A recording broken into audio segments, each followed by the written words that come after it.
Hello, my name is Lee, and here is a short horror story about an escapee with a mental condition. You never know who is in the maze field to help save your life. Enjoy the movie. Thank you. My name is John Silverstone, and I live alone in this house. The house is situated in the middle of nowhere, and 3 kilometers from here was a secure hospital for the criminally insane. I finished work on a Friday evening, and I was driving home with the radio on. A news flash came on the radio that 2 inmates from the hospital had escaped. One of the inmates had been captured and was helping the police with their inquiries. This was not the first time this happened, but I expected to see a lot of police with dogs and possibly a helicopter. I drove onto the brow of the hill, which overlooks my house. That's where I saw many policemen with 2 sniffer dogs. They had surrounded and entered my house. There were fields of maize around my house, giving good hiding places for an escapee. The police informed me they were looking for someone by the name of Charlie Fredericks, who had escaped the hospital and was seen running in the direction of my house. The police searched for another hour, but found nothing. They said they had to leave and search in another area, but they left 1 armed policeman. The officer and I watched as his colleagues left the area.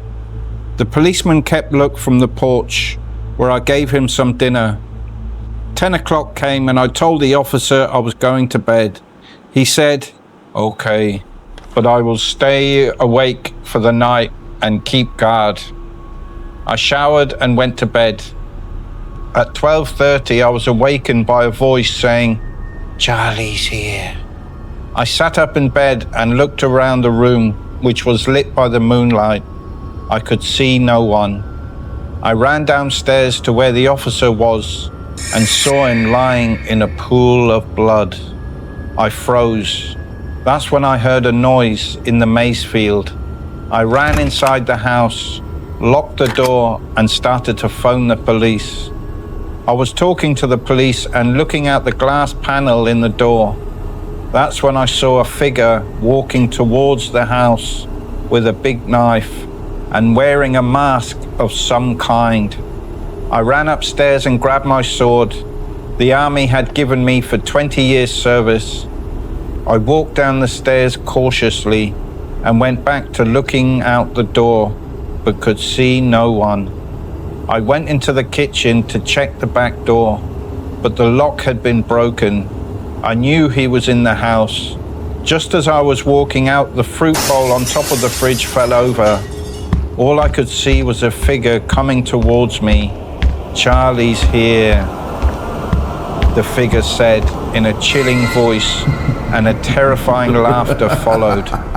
I ran to the front door, unlocked it, and turned around, and I could see he was wearing the officer's face. I ran into the field of maize, petrified of what I had seen. I kept running, which seemed like for hours, when I saw someone standing in front of me. I moved closer with caution and saw that it was a scarecrow. I took down the scarecrow and put on his clothes and hat and stuffed myself with straw. I put myself on the scarecrow's perch. I could hear the police cars in the distance. Then I saw him walking towards me. "Charlie's here," again is all he said. He approached me and looked me up and down. He didn't recognize me and carried on walking. I got down and started walking quietly back to the house. When I heard the police cars arriving, I ran harder and reached the officer in charge and told him he is in the field. The officers ran into the cornfields, dogs barking. They had picked up his scent. The dogs ran harder and the police followed. I could hear shouting, then a gunshot. Charlie had been shot, dead. I gave a sigh of relief when the officers returned, reporting they had shot Charlie. I went to bed and listened to the radio. A news flash came on the radio saying the man that they had apprehended earlier was not the man they were looking for. I was terrified.